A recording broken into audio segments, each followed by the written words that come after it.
up, Jed here from Thailand, Myland. A lot of people only look at my latest videos and don't look back at my older videos. So I've decided to put a few relevant videos on here again for anyone who might have missed them the first time around. This one is about, can you live a good life on your state pension in Thailand? And all of the things to consider before making the move.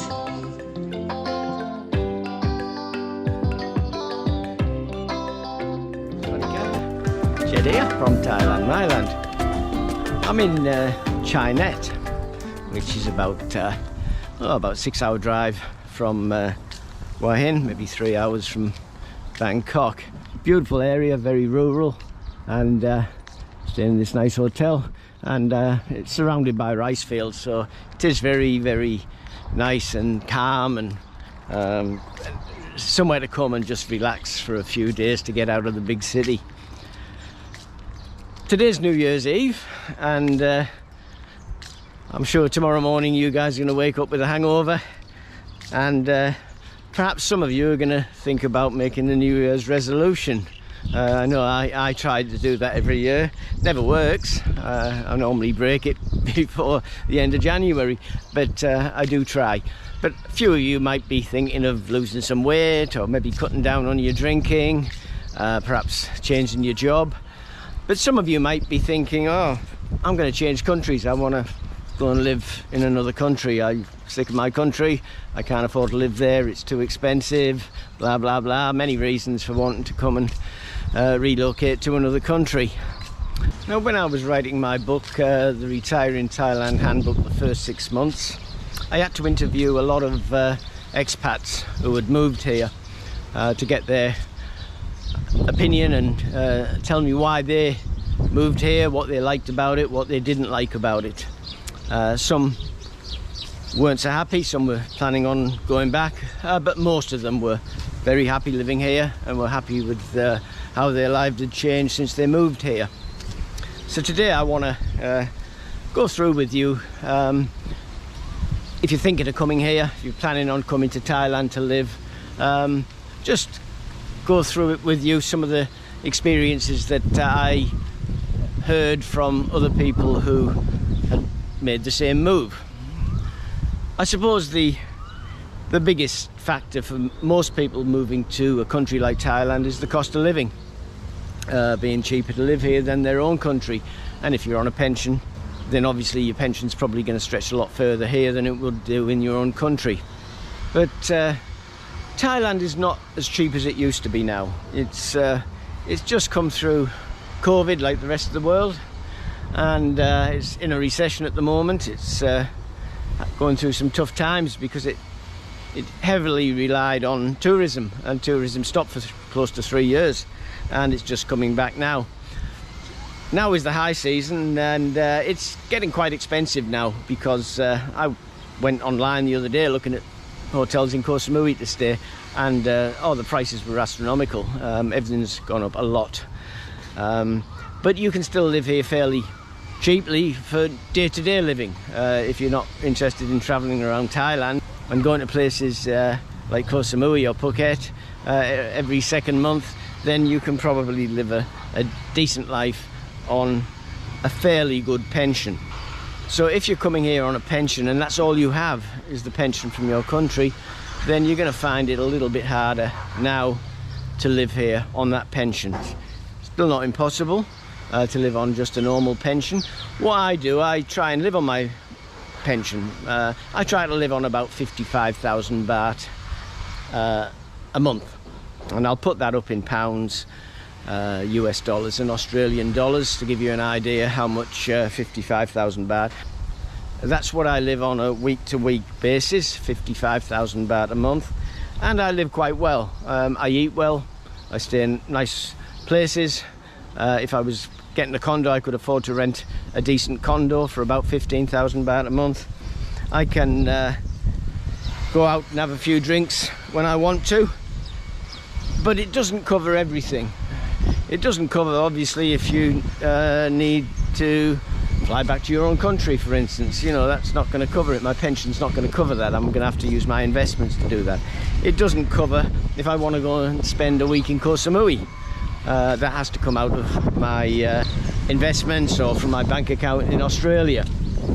It doesn't count lots of things. If I want to go to the hospital, if I need to go to a dentist, if I have to buy something, a big item, if my motorbike broke down and I couldn't use it anymore, I'd have to buy a new motorbike. Well, that's not going to come out of my pension. That's going to have to come out of my investments or money I have saved back in Australia.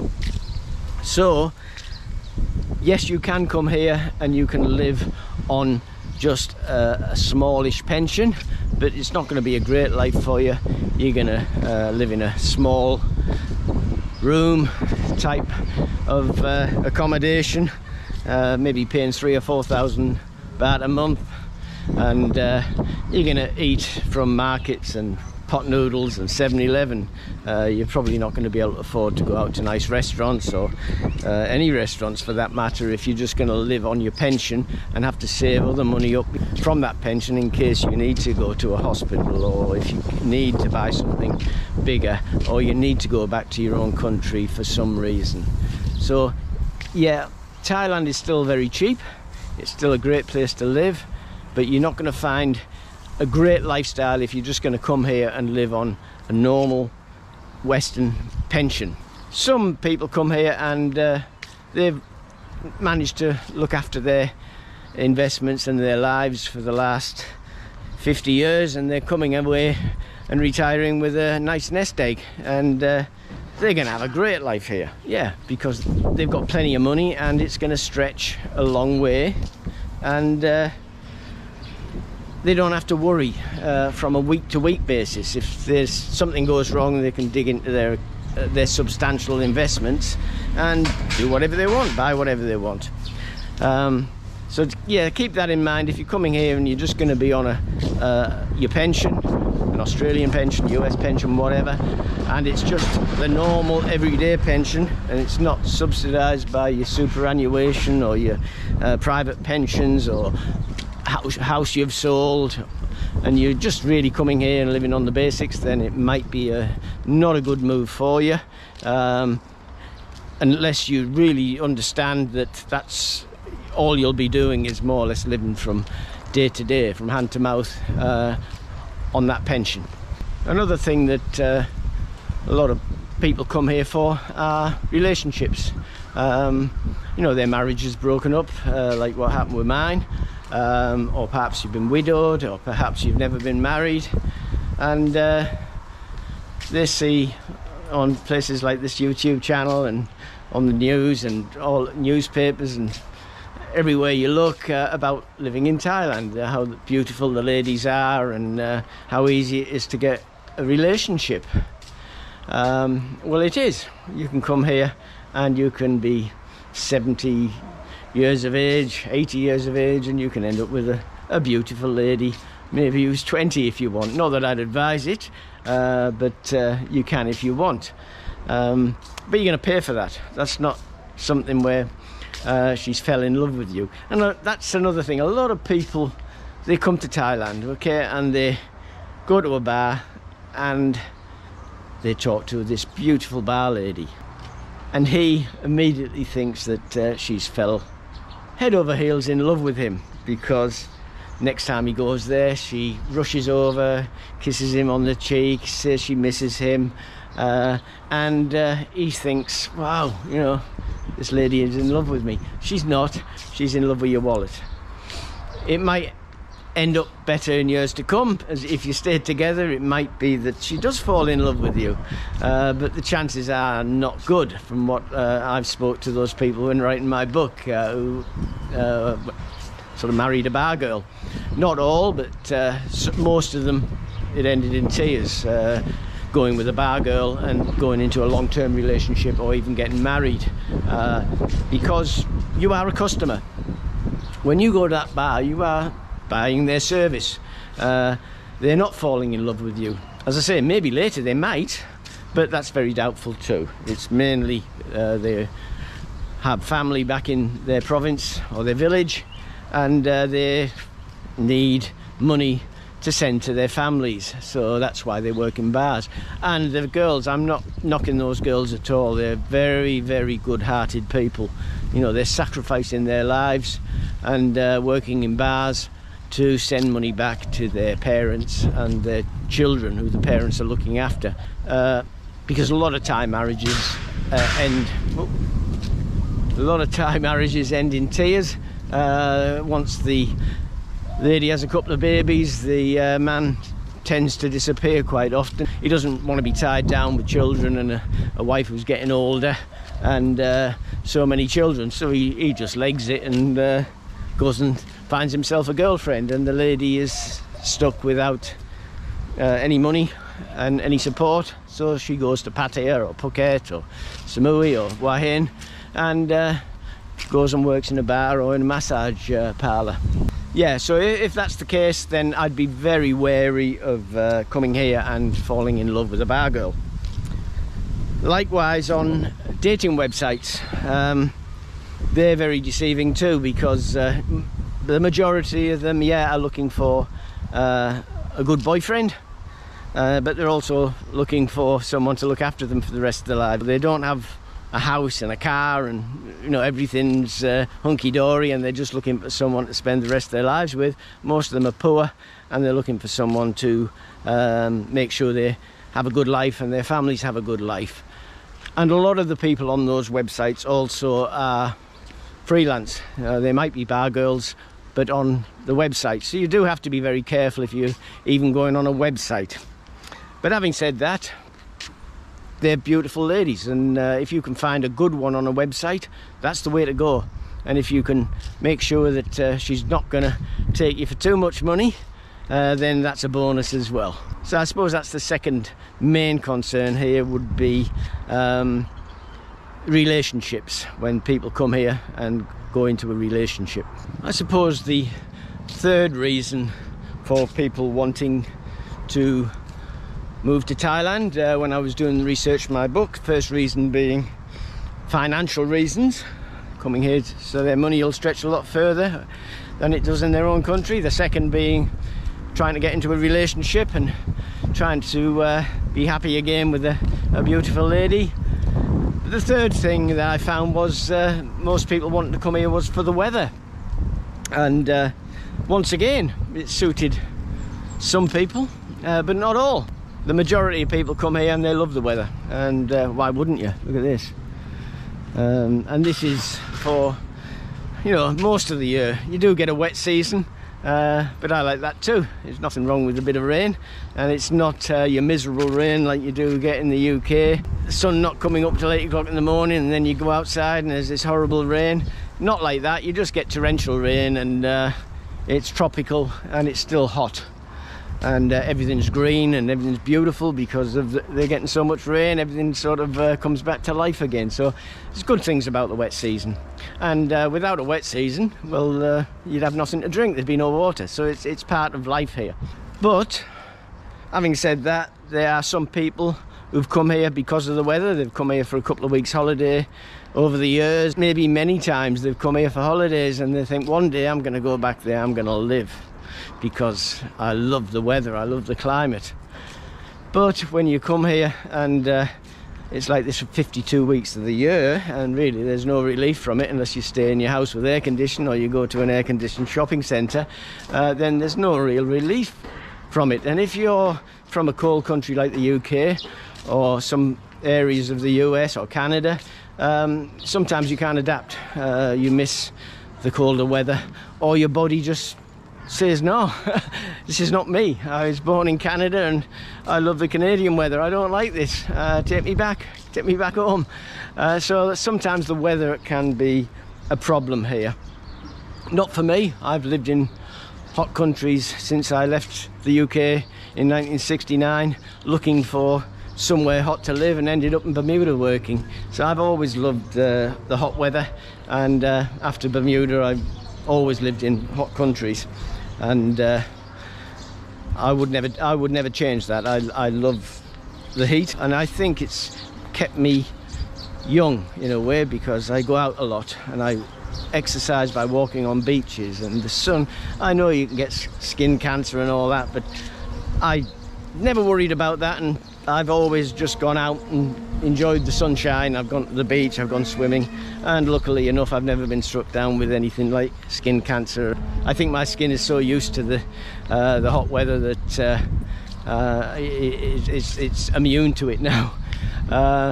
So yeah, if you're gonna come here, keep that in mind, that the weather can play a big factor. You're not on holidays, you're here, you're living here 52 weeks of the year, and unless you've got a lot of money, if you're like one of those retirees I was telling you before, who've, you know, sort of have a big amount of money to spare, and you can't take it with you, so they might as well spend it while they're here, then maybe for someone like that it's okay, because you can think, oh, I'll just fly back to Canada for a few weeks, you know, it's too hot here. But if you've got only a small pension, that's not an option for you. You probably can't just hop on a plane and go and find some cooler weather. So keep that in mind. That's another thing you need to think of. Don't be thinking that when you were on holiday here that it was fantastic and you're gonna be the same. You might not be. You might be like me and think, no, this is great. And I suppose the fourth thing I found out when I was writing my book was the people who came here and missed their family, friends, and their way of life back in their old country. And that is a massive thing, because you think sometimes that that's not going to happen. You think, I'm okay, my children have all grown up, they don't need me in their lives, I'm going to get on with my life. But when you actually get here, sometimes you change your mind, you miss them. You might not miss your kids so much even, because they've actually have grown up, and you know, you spent a lot of years with them, but you might miss your grandkids because you're not watching them grow up. You're only seeing photos of them or talking to them online or whatever. When that's a good thing nowadays. I remember when I first went to Australia, that was back in 1974, and oh, it was very expensive to make a phone call to my parents back in the UK, and very hard. You know, it wasn't easy. Sometimes you had to book a call back in 1974. You couldn't just get on the phone and dial and get through to them. Plus my parents didn't even have a phone. I had to arrange for them to go to someone's house so that I could talk to them. So times have changed. Now you've got internet, you've got free phone calls on apps like Line, and don't even cost you anything, and you've got video calls at the same time as you're talking to them. You can see them. So things have changed, but a lot of people still miss their families. They come here and they can't settle because they can't see them whenever they want.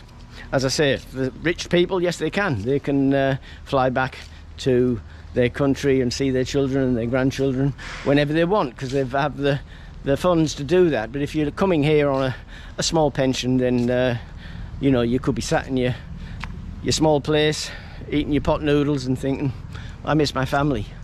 And you do have to think about that. Don't be coming here thinking that everything's hunky-dory. It's not always. There's a lot of bad things as well as good in moving to another country. Also, it's not just your family, it's friends. You come to Thailand, you're going to have to make a whole lot of new friends. You've got to start again making friends, and that can be hard, because a lot of the expats here have a different lifestyle to you. You know, a lot of them perhaps like to drink, and if you like to go and have a drink, then that's fine. You'll maybe make a lot of friends. But if you don't, if you just want to go and visit temples and go to parks and go to the beach, you'll find it hard maybe to find expats who like to do that. A lot of people also don't take the advantage of making Thai friends, and I think it's important that if you're going to come to a country and embrace a country and live in that country, you do have to think about making friends with the locals. I've lived in 10 countries and I've always made friends with the local people. I go out my way to do that because it helps me. I get to know about the country, and I get to know the best places to shop because the local shop there. I get invited to parties of Thai people and their houses, and I feel as if I've assimilated in the country. I haven't just come here to use what good things about the country and just use the beaches and go to the pubs and the bars and go out for dinners. I've actually meeting the people and getting to know about their country.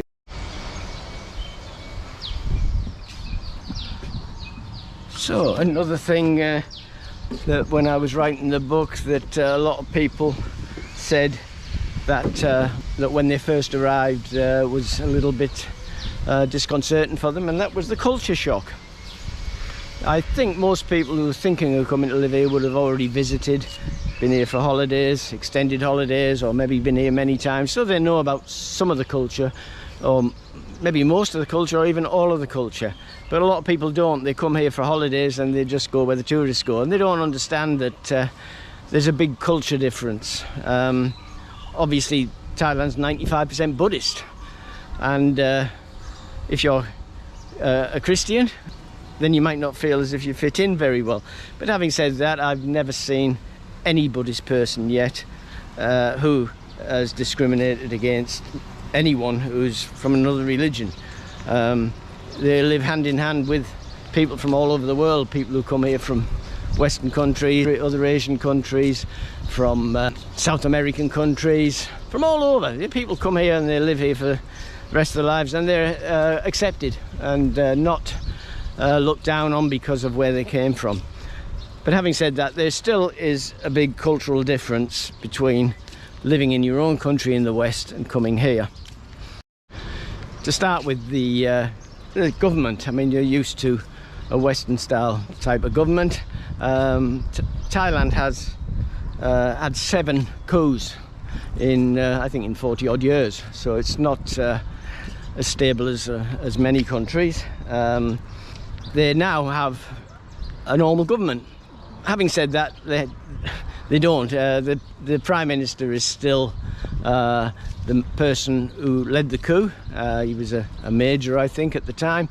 A few years ago he resigned from the army and because he was Prime Minister. But I think for all intents and purposes the army is still involved a lot in the politics of Thailand. I think not a lot is done here without the army knowing about it first. So that's another big thing, is the politics that you have to endure here. They have a king also, and never ever disrespect the king. That's definitely a no-no. Never ever joke or say anything bad about the king, otherwise you could end up in prison for a long time. It's not like being back in the UK where you can more or less say anything you want about the royal family. You can rubbish them if you don't like them. You can make jokes about them, but if you try that here, you'll be in a lot of trouble. So, big difference in culture. Lots of other ways as well. I mean, obviously Buddhist temples. If you're going to go and visit a Buddhist temple, you're going to have to know the etiquette to go in there, and what to do and what not to do, and what to wear and what not to wear, and make sure you take your shoes off. And same as when you enter a house, small things like that. If you go in someone's house, a Thai person's house, you have to take your shoes off. And outside many shops as well, you see people taking their shoes off. Smaller shops and offices, there's quite often a sign on the door saying please take your shoes off. It's a sign of respect. And there's many things like that in Thailand that you do have to learn. But with Google, you can Google search customs in Thailand and learn all of them before you come here, and make sure that you know the etiquette rules for living here. So that's just some of the things that when I wrote my book, people told me that what they found is a little bit of a shock when they got here, and how they had to acclimatise and how they had to change their way of living. You can't expect the Thai people to change to live by your ways. You have to change to their ways because it's their country. And if you're willing to do that, if you've come here with enough money, if you're looking for a relationship and you check it all out first, so that you're not getting yourself into any big problems later down the track, which could cost you financially and also break your heart. If you do all them things, you can have a great life here, because it is a fantastic country. That's why I'm living here. I've got a choice of a few countries I could live in, but this is the country for me, and I'm very happy to live here. So thanks very much for watching, and tonight's New Year and I'm going out for celebration, so I'll see you next year in 2023. Happy New Year. So if, like I was before I moved to Thailand, you're sick of your own country that's getting more and more woke by the day, and where your rights are being slowly taken away from you by your so-called government, where the country that you were born and grew up in is deteriorating so much that you don't even recognise it as your own anymore, maybe it's time to consider retiring or living overseas. If that's the case, take a look at my new book, The Retire in Thailand Handbook 2023. It's filled with everything that you need to know about living in the land of smiles. Or, if Thailand doesn't rock your boat, take a look at my book, The 10 Best Countries to Retire on Your Pension. Thailand, Malaysia, Vietnam, Cambodia, Bali, Spain, Portugal, Costa Rica, Belize and Panama. So thanks a lot for watching. Don't forget to subscribe, and I'll see you in the next video. Cheers for now.